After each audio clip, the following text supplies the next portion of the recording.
Enid has a full.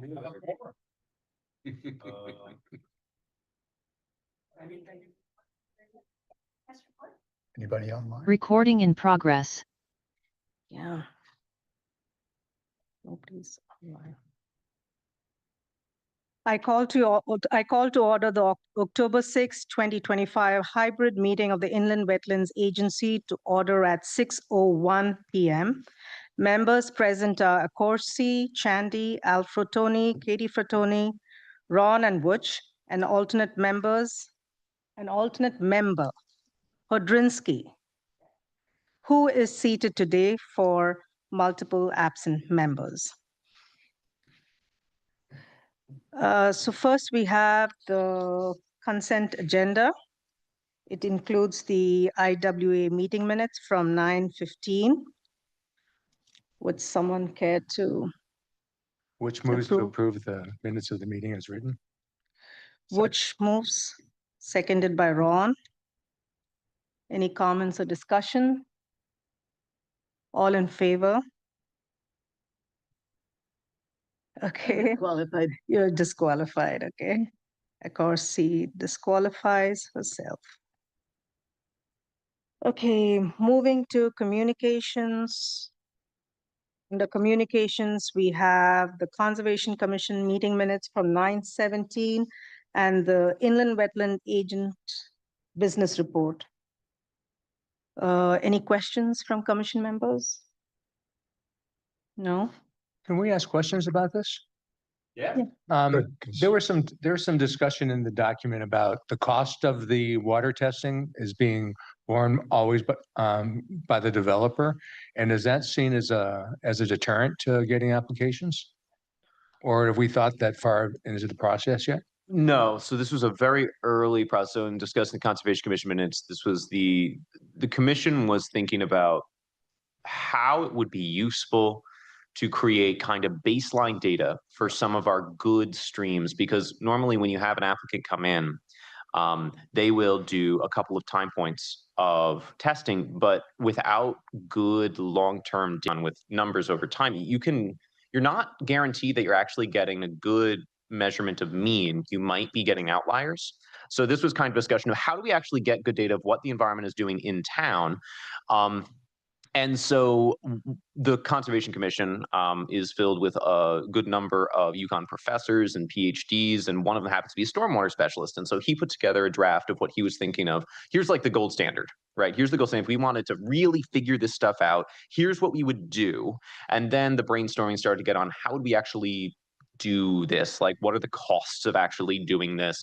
Does the town have an interest in trying to figure out some of this baseline data? How much would that cost? If we put all of these things on a developer, how far ahead do you realistically have to have a developer start thinking about these things? So this was a lot more theoretical crafting as opposed to this is something we want to come forward with. But it's an ongoing discussion of how the Conservation Commission thinks it would be good to protect water throughout town, and like how do you actually know you're protecting something if you don't know it's there in the first place. So Thank you. Just for the record, I've had a conversation with a couple of people about that very thing. And there's been some criticism, whether it's justified or not, with regard to the water testing at the standard coming up. And what I noticed was that there's no, as far as I know, there was no beginning data. So we do have beginning data. We have okay. as a current requirement of in our what's now currently in our performance standards, and which I think is going to move into with the regs that we're discussing today, what winds up in the site plan requirements, is that you have to take water testing data and test for a list of things. But if you take water testing data at one time point, who's to say that the sampling you did wasn't just a weird day, right? There's groundwater testing, which was done, but we do know that the groundwater testing wound up not as accurate as they were hoping, and that's why they had to come back in 2023. And the redesign of the stormwater system, which is now working. Then there's the wetlands sampling, right? So this is a question of, in order to meet, we are interested in protecting water. This commission has already set out that we are, and we're already requiring testing. But requiring testing beforehand, and then what we did for the standard is we are requiring water testing for 3 years afterwards, right? How are we going to know if, based on just a limited sample beforehand and then these continued samples after, if the applicant designed things well or if they actually did have an impact, right? If we're comparing against one time point beforehand and that time point beforehand had something unusual about the data, what are we looking for in the after data to say, yeah, this is really a problem, you need to clean it up? And then how do you clean it up, right? The standard is a much physically larger project, larger scale development than what was there before. Just from a pure, we're just thinking about temperature, which is only one thing that we would consider in water health.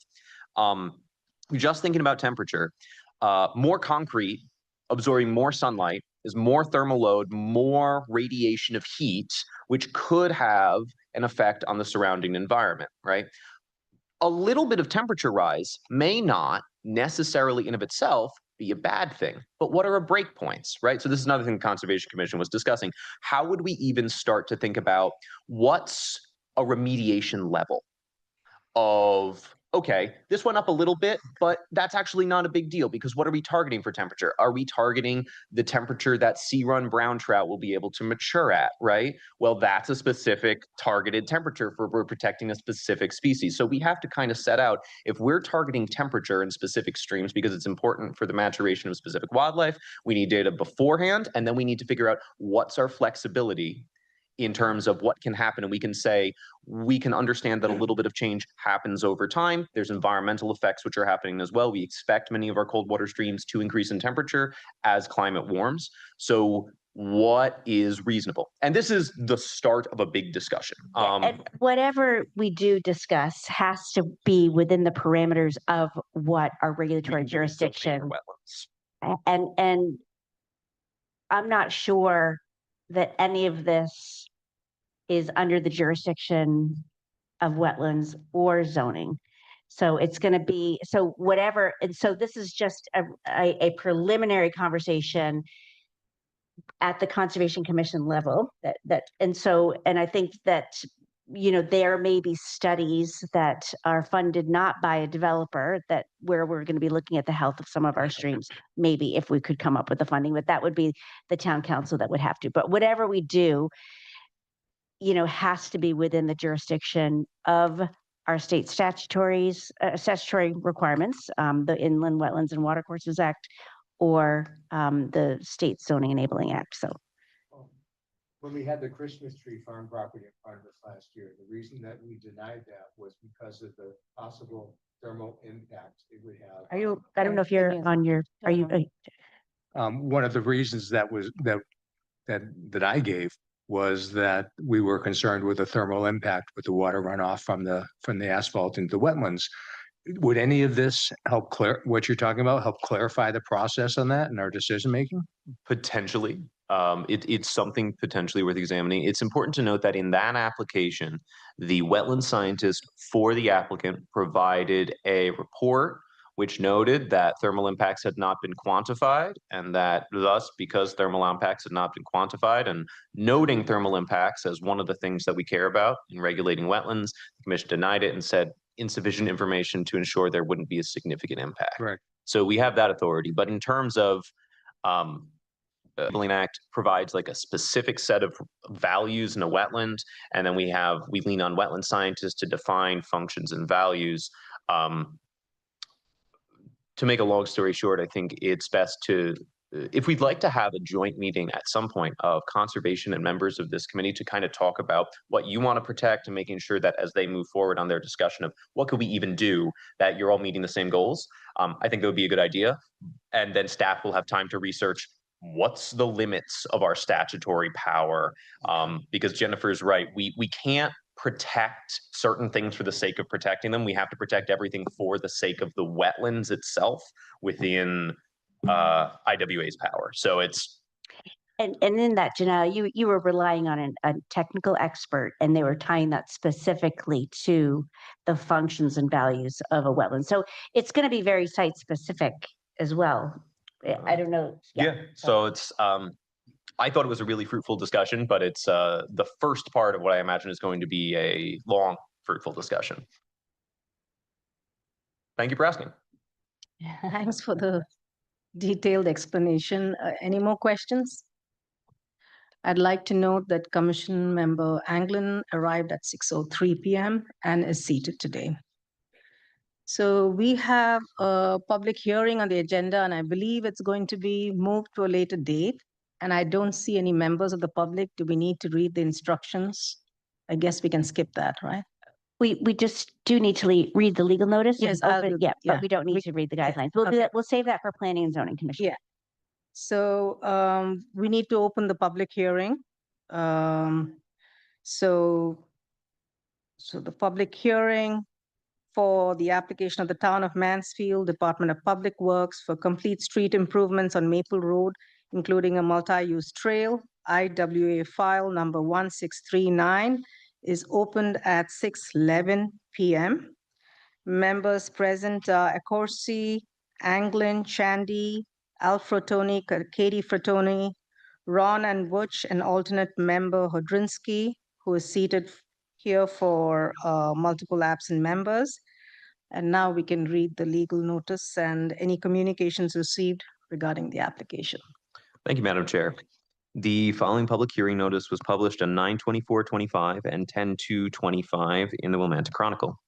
The Mansfield Inland Wetlands Agency will hold the following public hearing on 10/6/2025 at 6 PM via a hybrid meeting in the Council Chamber, AP Beck Municipal Building, 4 South Eagleville Road, Mansfield, CT, to hear comments on the following application.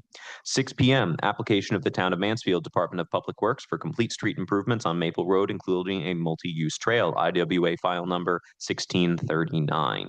Information on how to participate in the public hearing will be included in the meeting agenda available at least 48 hours prior to the hearing in the town's agenda center, www.mansfieldct.gov/agenda center. No information from the public shall be received after the close of the public hearing. Additional information regarding this application is available in the Mansfield Planning Office, AP Beck Municipal Building, 4 South Eagleville Road, Mansfield, CT 06268, or by emailing planzonedept@mansfieldct.org. Thank you. So I believe the consultant is not ready with the report, and so we are. That is correct, Madam Chair. The applicant's wetlands consultant has not yet provided the wetlands functions and values report, so I have not been able to review and provide a full memo for you all. So the applicant has requested a continuation. Okay, so we have a suggested motion in the packet. I see that it says special meetings. Should it be special hybrid meeting, or it's okay to have special meeting? You can add the hybrid, but either way would probably be Okay. okay. Yeah. Okay. Would someone care to? I'll Please take add. the new. Okay, thank you. Move to continue application 1639, Town of Mansfield Department of Public Works, complete street improvements on Maple Road, to a special meeting of the Inland Wetlands Agency on October 20, 2025 at 6 PM in the council chambers, Audrey Beck Municipal Building, 4 South Eagleville Road, Mansfield, Connecticut. Moved by Ron. Which was second? Any discussion? I do have one question. Clarification. That's the first day of early voting. Technically, the doors cannot be open to the public until at least 6 o'clock, and it's going to take the registrar's office a little time to disassemble and get ready for a meeting. I request that this not start at 6 o'clock. Good point, Al. 6:30 would probably be a little better, to be honest. So we've already noticed a so it's noticed in the Chronicle for a Planning and Zoning Commission. So would it be possible to do it?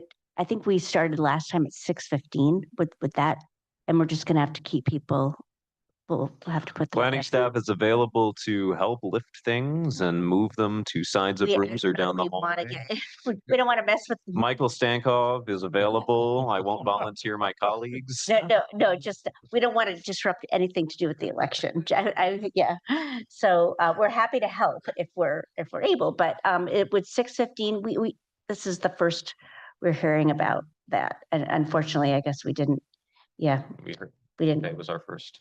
Okay, well, we'll just do the best we can to start it as close to 6. You know, I think last time we ended up doing this and it was around 6:15. Is that going to be? that should be doable, and frankly, we're not expecting the turnout that we had last year, last Uh, November, but And moving forward, we will be certain to do a better job coordinating with all of you. I think when we scheduled the meetings for last year, I'm not sure this was all on our radar. So, and that's on us. So we'll take the blame for that. I have a suggestion. Could it be a pure online meeting to? We had noticed it as hybrid and Oh, okay.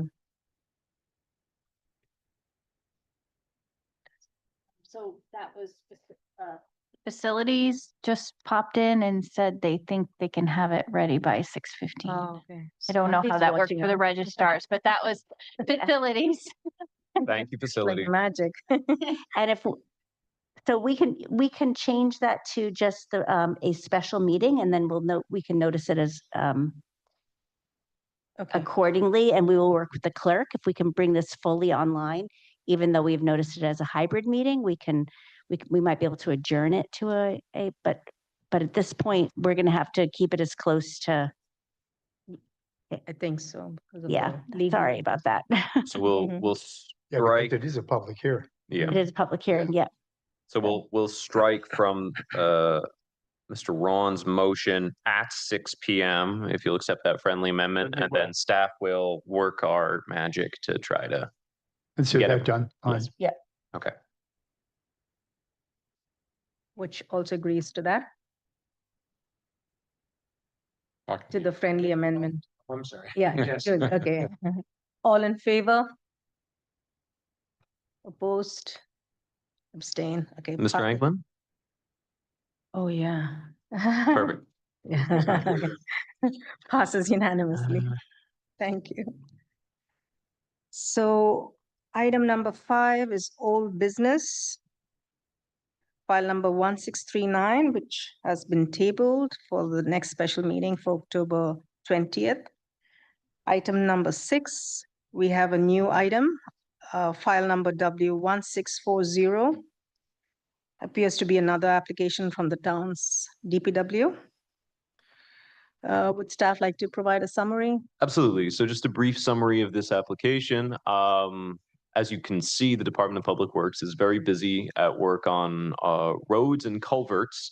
As you remember, there was a proposed culvert relining on Separatist Road that came before this commission about a month and a half ago.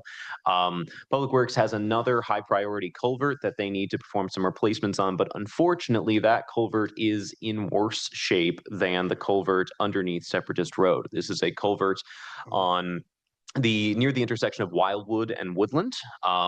This culvert has partially collapsed and is currently undersized for the stormwater calculations. It's only 24 inches in diameter, but the math says it should be 36 inches. And since it's already in bad shape, Public Works is interested in ripping up the road, pulling out the collapsed culvert, putting in a new culvert that is larger, and repairing the road. As this is a culvert conveying a stream, it does involve some direct disturbance to the watercourse. Because it's collapsed, a relining is not viable. You need a solid shell for that to be a workable process. So in order to make sure that the road stays safe and that the wetlands doesn't suffer from more erosion, it's going to need to be a full replacement. They are still working on providing full site plans and all of the full engineering calcs. But because we're looking at the election season coming up and not having a meeting in November until the 17th, they wanted to make sure the application was submitted and received today, and they will provide everything else as soon as possible. Thank you. So there's a motion to receive the application. Would anyone care to put it forward?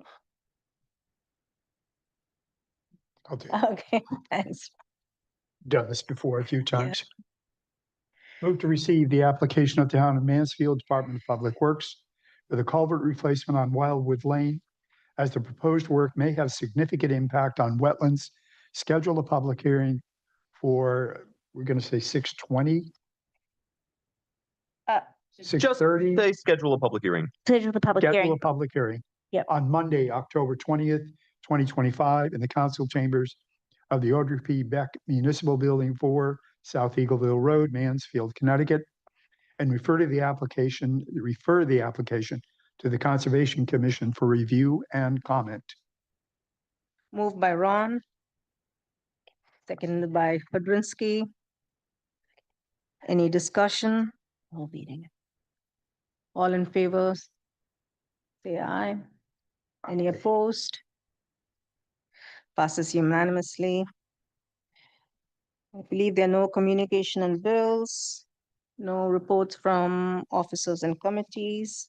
So we are adjourned at 6:21. Thank you, Madam Chair. Thank you.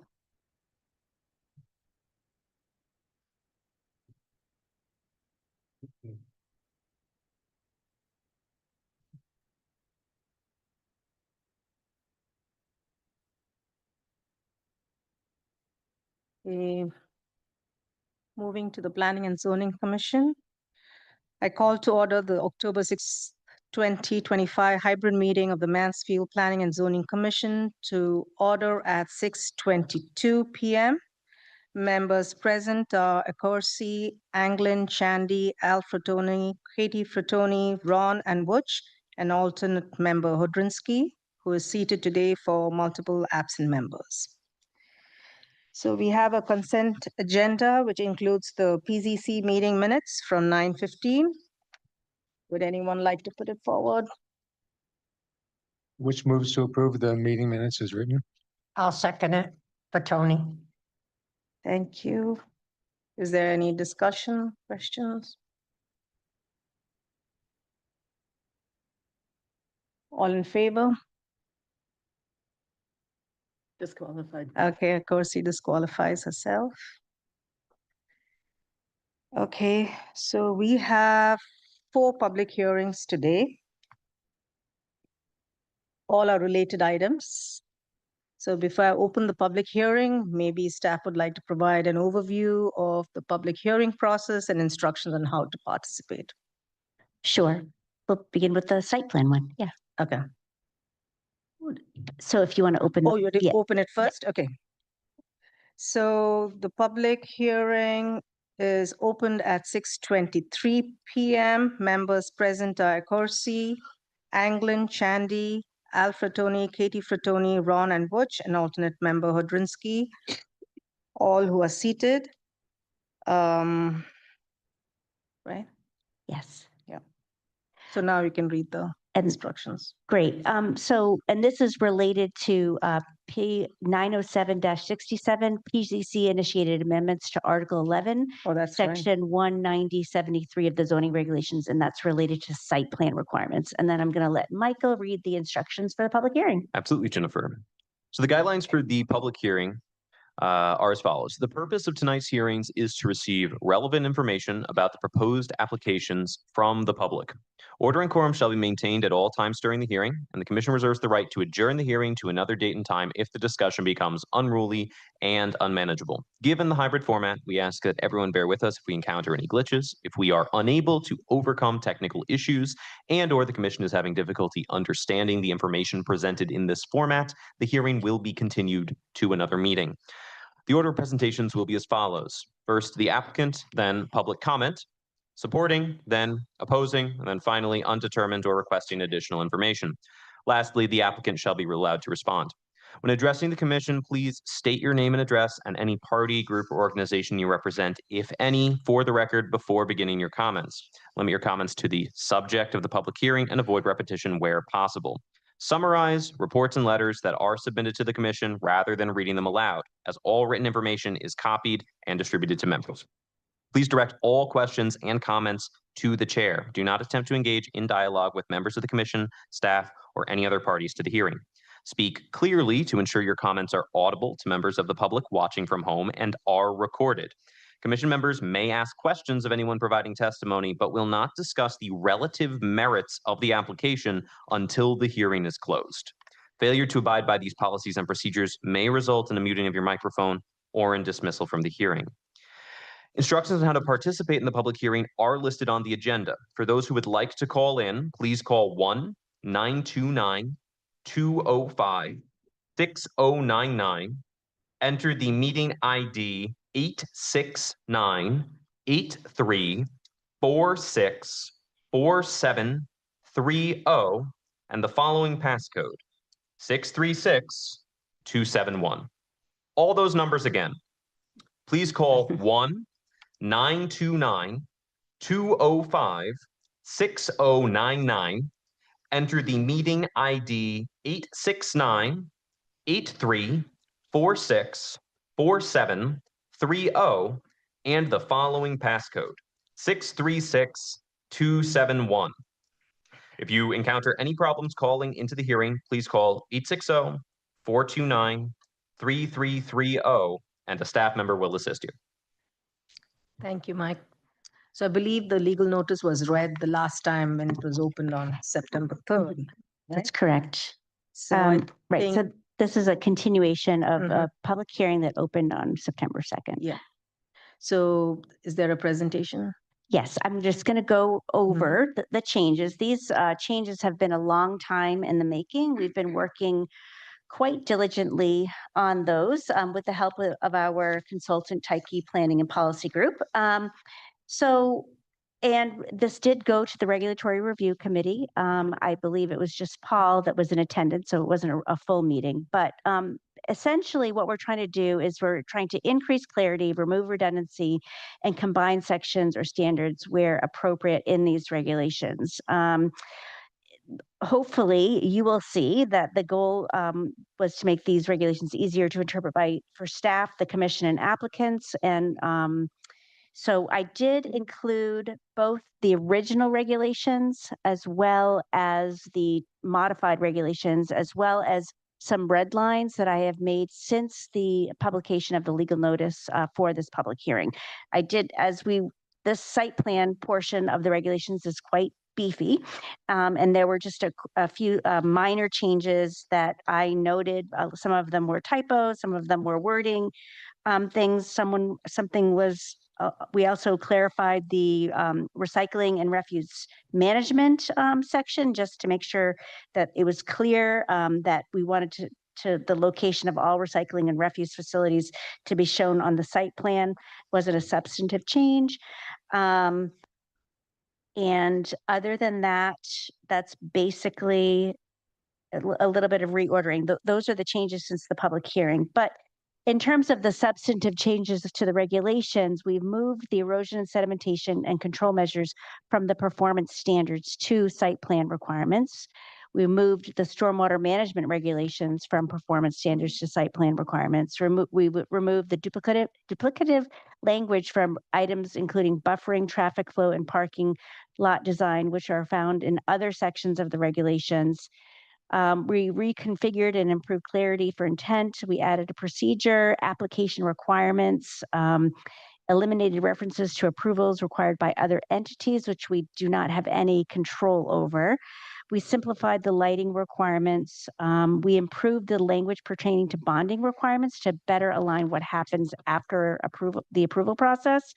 And then we updated the references for the stormwater management manual and erosion and sedimentation control manual to the more current references. So you'll see that selfishly, I think staff is very pleased about these changes because it's going to make our ability to do a plan review much easier, hopefully. So we haven't had anything. So especially these site plan regulations are especially important because as hopefully we're going to get some applications under the Planned Housing Design District. And as you recall, that's not a special permit.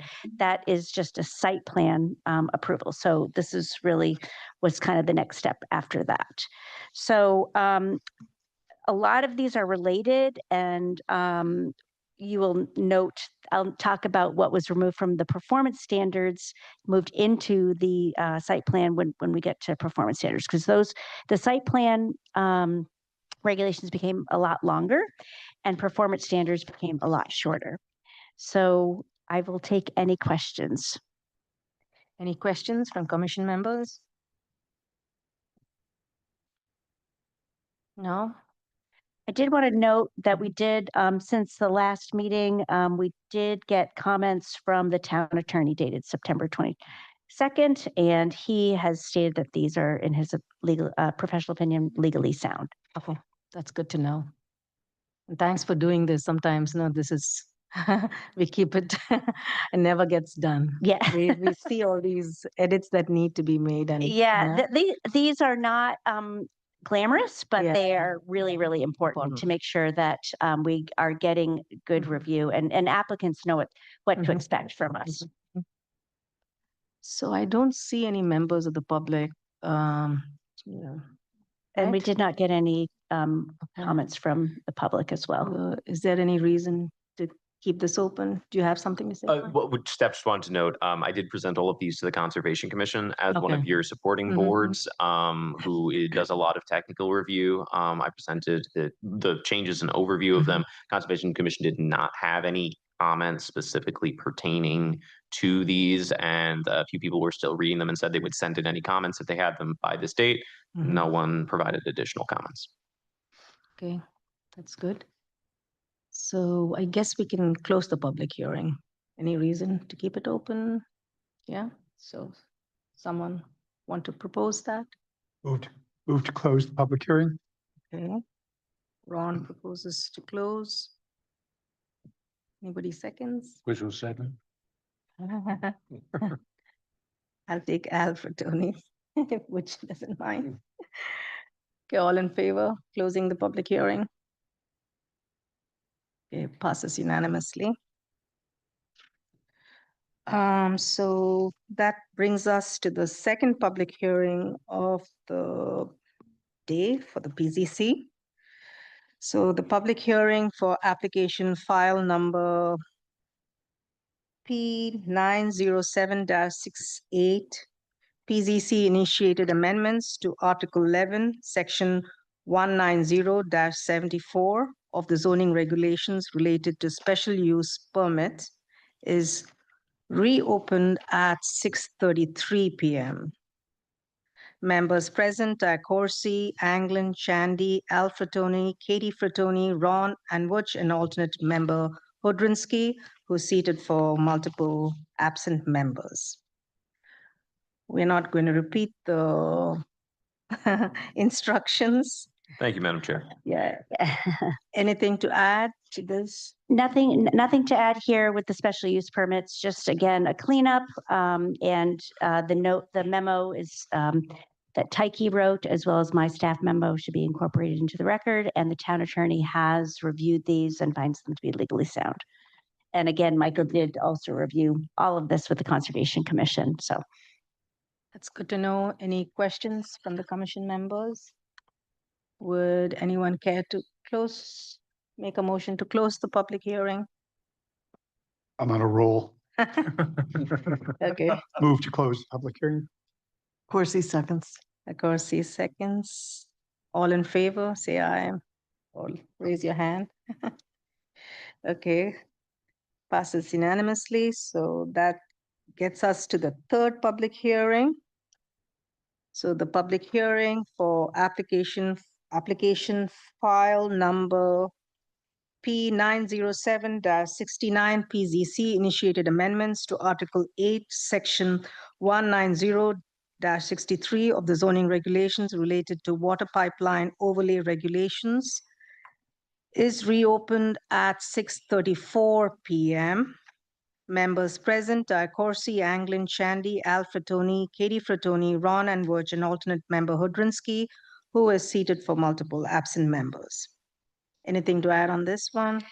Yes, so this one is it was formerly known as the Water Pipeline Overlay Zone. We have changed the name of that to the Water Pipeline Growth Limitation Overlay Zone, because essentially that is what it is. When developers come in and talk to us, they say, oh, well, I see this water pipeline overlay zone. That means I can connect to water and I can get as much density as will allow. And it is not, we are tied to, it's the opposite, and we are tied to a diversion permit with Connecticut Deep. So this is going to make our lives easier, I think, when we're speaking with developers, and also be clear about what the intention of this reg is. And we also simplified the purpose statement, clarified some of the language. This, the water pipeline overlay zone was included in its own section 19063, which remains, and this new regulation will replace that. And it was also included in the performance standards. We removed that from the performance standards because if you're in the water pipeline overlay zone, it's not a performance standard. You just have to comply with it. So that's the significant change there. Again, Conservation Commission looked this over. I did refer this out to the Connecticut Water Company. They felt, that it was not really significant. So they didn't have a special meeting with the Water System Advisory Committee, and the town attorney has reviewed this one as well. Okay, thank you. Any questions? Anybody interested in closing this hearing? Surprise. Close the public hearing. Second, Of course, he seconds. okay. All in favor? Aye. Passes unanimously. Okay, the last public hearing of the day. Public hearing for application file number P907-70 PZC initiated amendments to Article 11, Section 190-75 of the zoning regulations related to performance standards regulations. Is reopened at 6:37 p.m. Members present are Corsi, Anglin, Shandy, Al Frattoni, Katie Frattoni, Ron, and Wirch, and alternate member Hudrinsky, who's seated for multiple absent members. Anything? You do have something to add on this. So I would refer, just draw your attention to Tyke's July 3rd, 2025 memo, which highlights the substantive changes. Again, we changed applicability, renamed it purpose to be consistent with other sections of the regulations.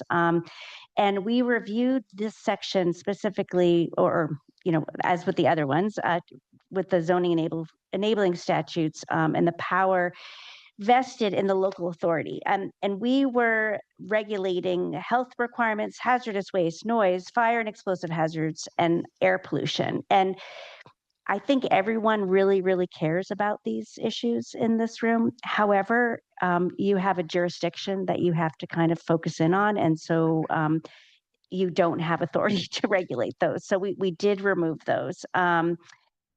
There is a section, however, in site plans that allows you in certain instances to ask for other information to evaluate an application. So it's not like you're dismissing all of those, but this was really everything, including the kitchen sink, and it didn't, it just wasn't under your jurisdiction.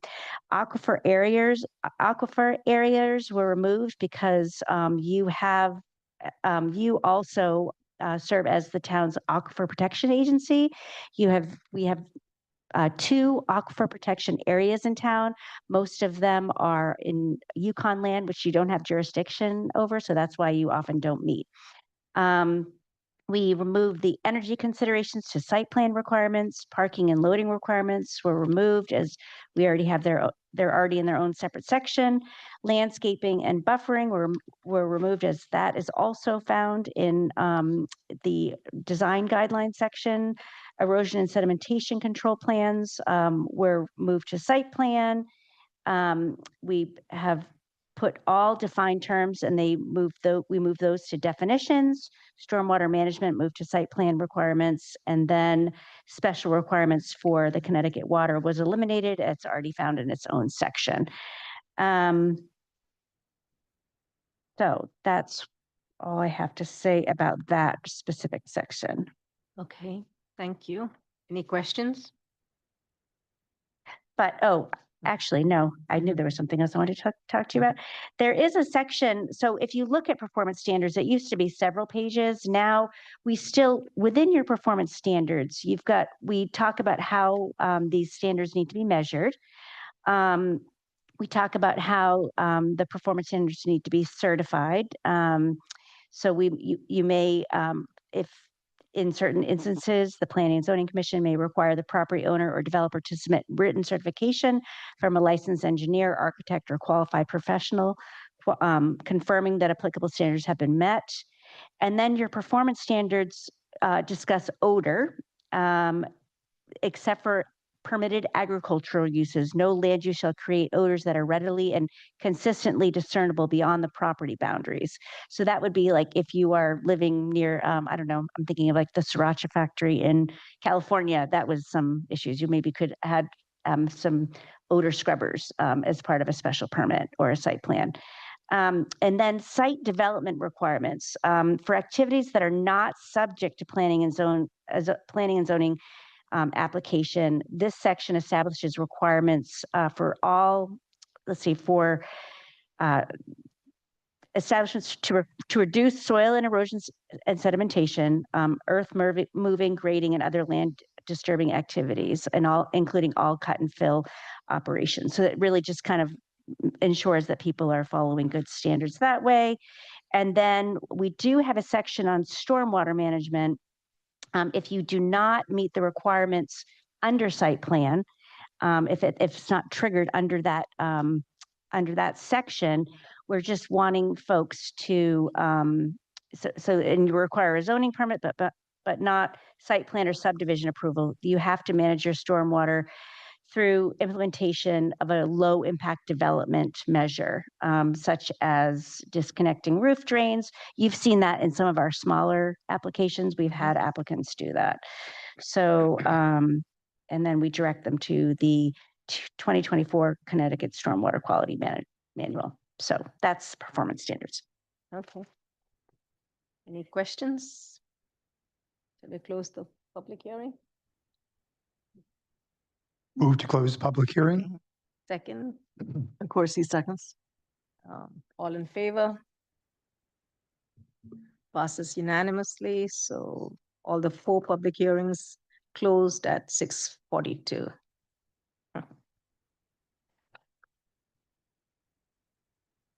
So we have old business. First item is file number P907-67, PZC initiated amendments to Article 11, Section 190-73 of the zoning regulations related to site plan requirements.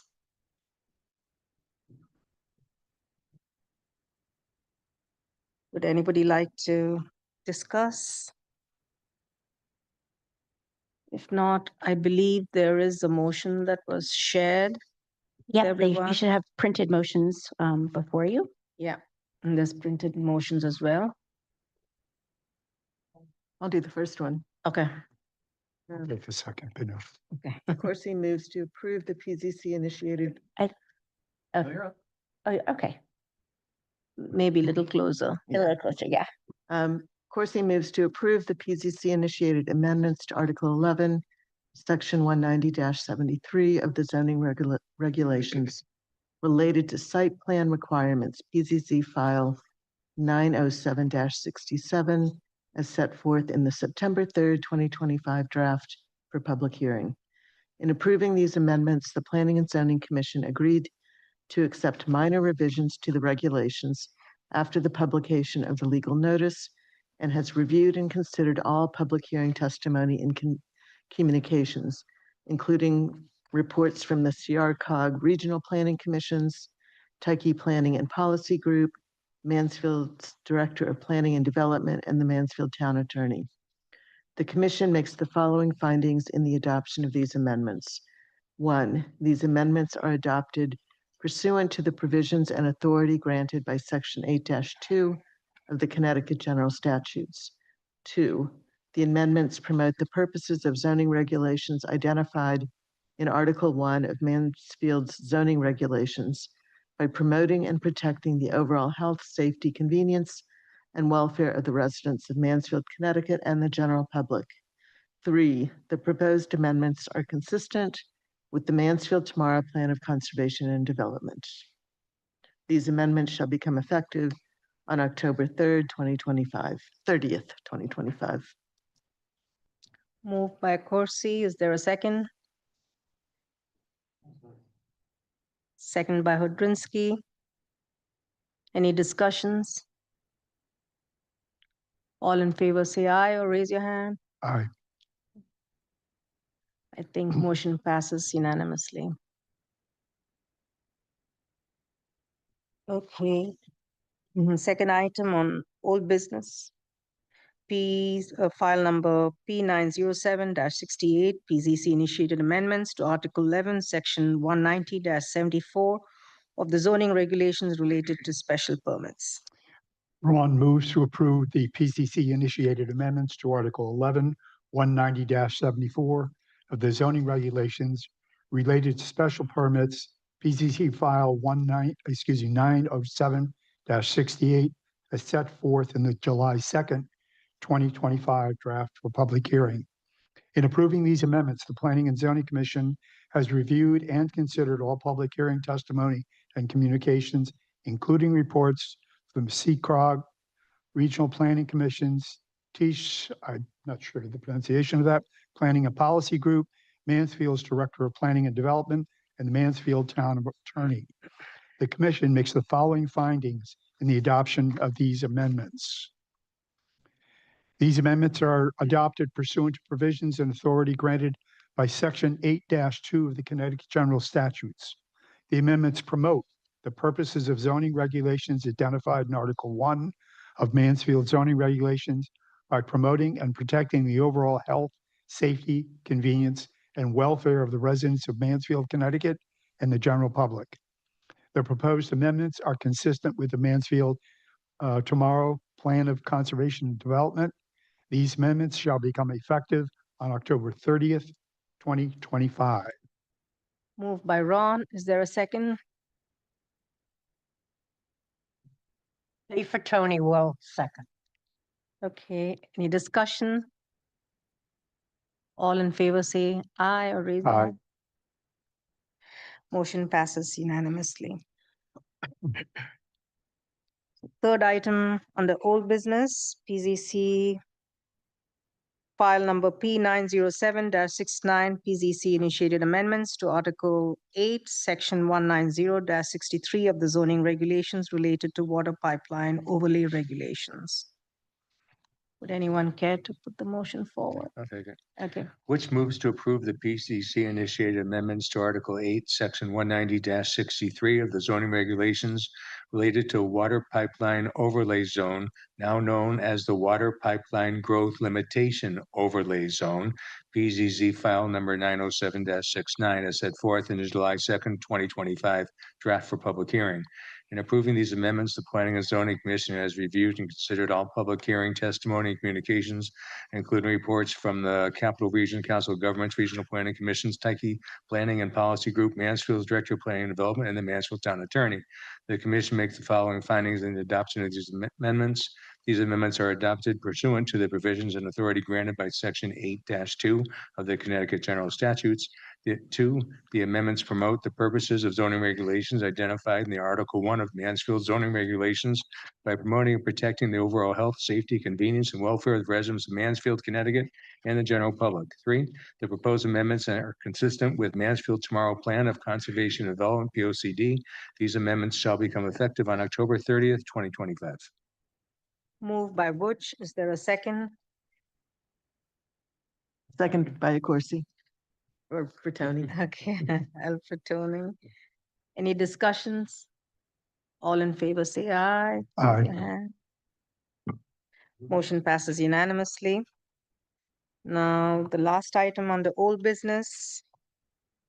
PZC file number P907-70, PZC initiated amendments to Article 11, Section 190-75 of the zoning regulations related to performance standard regulations.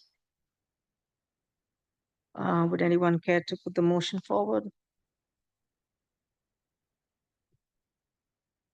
I'll put it forward. Move Okay. to approve the PZC initiated amendments to Article 11, Section 190-75 of the zoning regulations related to special use permits, PZC file number 907-70, as set forth in the July 3rd, 2025 draft for public hearing. In Approving these amendments, the Planning and Zoning Commission has reviewed and considered all public hearing, testimony, and communications, including reports from the CCROG, Regional Planning Commissions, Tyke Planning and Policy Group, Mansfield Director of Planning and Development, and the Mansfield Town Attorney. The commission makes the following findings in the adoption of these amendments. One, these amendments are adopted pursuant to the provisions and authority granted by Section 8-2 of the Connecticut State Statutes. Two, the amendments promote the purposes of zoning regulations identified in Article 1 of Mansfield zoning regulations by promoting and protecting the overall health, safety, convenience, and welfare of the residents of Mansfield, Connecticut, and the general public. Three, the proposed amendments are consistent with the Mansfield Tomorrow Plan of Conservation and Development. These amendments shall become effective on October 30th, 2025. Moved by Al Fatoni. Is there a second? Second. Second by Ron. And there is, if I may, there's Okay. a typo. It should, Mhm. it says special use permits, on the second line. It should say performance standards. I thought I cut. Okay. Yeah, so sorry about that. Performance standards. Al Fatoni and Ron, okay with that? Yes. Okay. Any discussions? All in favor, say aye or raise your hand. Aye. Passes unanimously. Thank you to staff for hard work and for Tyke as well. For Thank some you to good all our advice. readers Yeah, tonight. We have yeah, a nice diversity of people reading motions. good. Yes. Yes, thank you, thank you. So we come to item number 5, new business. Application of Rough and Tumble, PZC file number 1386. Do we have a summary of this request? So it's very straightforward. We need to, so basically, do you know Gary Lawrence Building, on the corner of, it's near Riverview Road across near Big Y Plaza. They, are Rough and Tumble, which is a dog salon, and they buy, historic buildings. They have one in Glastonbury and East Windsor. South Windsor. South Windsor. And they are interested in purchasing this building and doing one of their dog salons. So in this zone, right now it's professional office is the use, and they can do personal services with just a special permit. There will be no changes to the layout, or exterior. So there's a motion in the package to receive the request. Would anyone like to put it forward? Okay, Which moves to receive the special use permit application of Stephanie Pietre application and Faretha Lawrence owner for a change of use from professional office to personal service dog salon on property located at 126 Stores Road in the PB1 zoning district, assessors parcel ID number 38.109.36, PZZ file number 1386, and to schedule a public hearing for Monday, October 20th, 2025, during the Planning and Zoning Commission's regularly scheduled meeting. moved by Butch. Is there a second? Second. By Ron. All in favor, say aye, raise your hand. And again, although we've noticed it for 6:05 and it's in the paper, we'll do, we can always start a little bit later. So we'll do the best we I can. don't think And on apologize. time wasn't mentioned. Time. Craig avoided the time. He Sorry? didn't read out the time. Okay, good. Time. All right. Giving us some latitude. Yeah. Okay, so we come to item number 6. I don't think there's anything under item number 6. Item number 7 is the same. No reports from officers and committees? I have a short Okay, report. okay. I've been quiet tonight, so Okay. I have a short report. Sure. So, since it relates to your regulations, I did want to let everybody know that the ZBA did deny a variance for a front yard setback to convert a single-family home to a two-family dwelling on Hunting Lodge Road. So that happened 2 weeks ago, I think, yeah. So what did you do? Hunting lodge. Also wanted to let you know that Coventry is changing their definition of family and, what was the other change? Oh, they're changing the lot size for a two-family. So we'll get that out for you. Hmm. And we'll put that in your packet for Next October time. 20th. Yeah. And then the last thing, our applicant, remember our applicant who came in for the subdivision? He got a scam. He got a bill scam. So do you want to talk about that, Jennifer? I turned it off.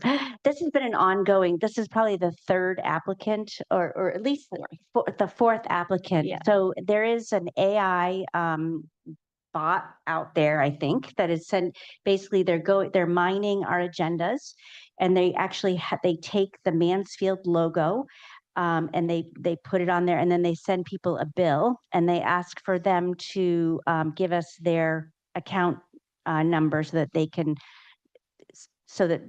because we're only accepting, electronic transfers. So we have informed our IT department about this and we have never, so far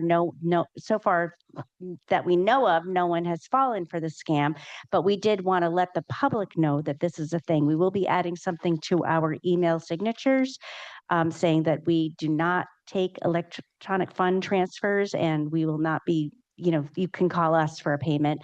In addition, it's in the town newsletter. So, but we're not the only town where this is happening. So it's been on the planning listserv, and this is just a sign of the times, and we just have to be careful of that. But the town of Mansfield will never.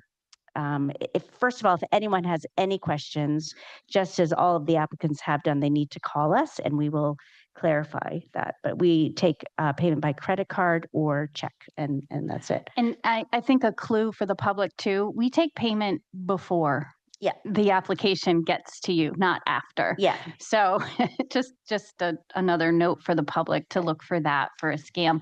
The only time we take money after you approve an application is for some type of a bond. But the application fees are paid upfront. Yeah, I would know that. Well, maybe now they do. Yeah. So anyways. Good one, it would.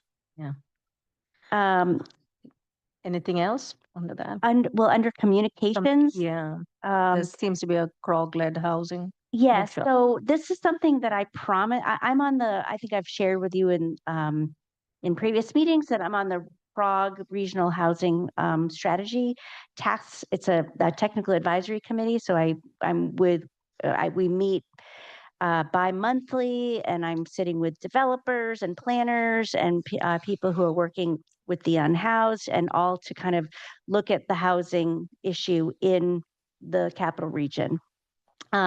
So they are running a regional conversation. There were two of them. The first one happened not last week, but the week before, and that was in Southington.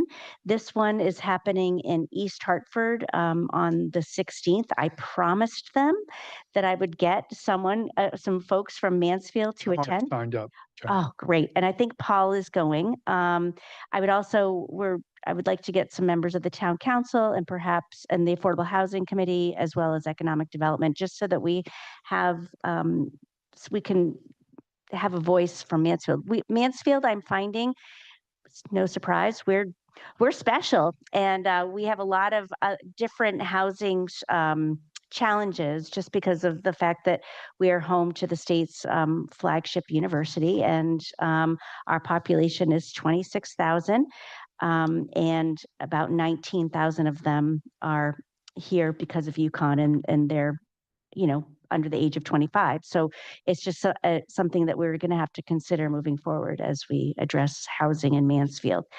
The other thing along those lines, Nathan First, who is Vice President of Enrollment, and I think he has another item to his title, but he presented to the town council at their last meeting not last Monday, but the Monday before. And I really encourage you all to go on to the meeting and just and listen to his presentation. I'd also love to invite him here so you can understand, what UConn is dealing with in terms of housing. Nathan will be coming to the Affordable Housing Committee on Thursday and presenting to them because they're, what UConn does really definitely impacts the town of Mansfield. So please sign up for the housing workshop, and that's all I have. Oh, Thank you. Zach, go ahead. Yeah, I was just going to comment. I listened to Nathan's comments to the town council, and I would also like to talk to him on the PZC, because what I heard was that the university is explicitly examining the growth in high density housing in the community as that's their expandable market for enrollment growth for undergraduates. And that, I think, undercuts one of the reasons that I am in favor of more high density housing, and that it can pull students out of single family homes. But if the university is just going to expand to take up any capacity that we put online in terms of high density housing, then we don't really get that effect. It's just like we raise the lid of the jar higher, and they just fill the jar up more. Nothing really gets sucked out of, family housing. And so Nathan was pretty explicit about that. I think Ben Shaken pressed him on that topic. But if it would be crystallizing, I'd be happy to hear that from him again. Yeah, I think we can invite him, right? I can put Very useful.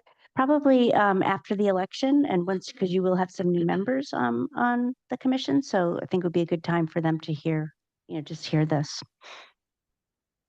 Okay. Thank you. Anything else?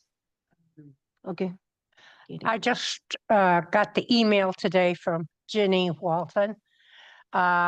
Mansfield has got sustainable CT gold. Oh. We made gold this year, so it's very. We always very And good. climate leader designation. Yeah. So that's basically the two highest designations that you can receive. And Michael Stankoff worked really hard on that from our department. The work that we're doing on the plan of conservation and development helped with some of the equity tasks. I thank you for bringing that up, Katie. Yeah, it's a big deal. And Ginny, she puts her heart and soul into things, and she worked hard on this, as did the sustainability committee. Jolene was involved. I think it's a group effort. That sustainable CT certification, it's a lot of work. It's a heavy lift. So When we always gold? Gold didn't exist. So in 2022, when we last got certified, Sustainable CT has been rolling out over the past decade and a half, and they created the gold certification at a higher point threshold in 2023. So the 2024 crop was the first ones who could get it, and it was 4 towns, and then 6 more towns got it this year. We're one of them. So we're one of only 10 towns of the 169 in the state that have the certification. Down with some of the towns down in the Gold Coast, New Haven, some of the larger cities that have resources they can mobilize to work towards these tasks. So we should be very proud of that. Yes, of course. and we're lucky because Lynn Stoddard, who she really put her heart and soul into this. She's the former executive director of Sustainable CT, and she worked really hard helping Mansfield. And she's like, wow, I think she realized what it was like on the other side of the coin. So it was interesting, but it was great to have her help with this. It's great. Awesome. Congratulations to everyone. So is there anything else? Otherwise, we adjourned at 7:04 p.m. Thank you, everyone. Recording stopped.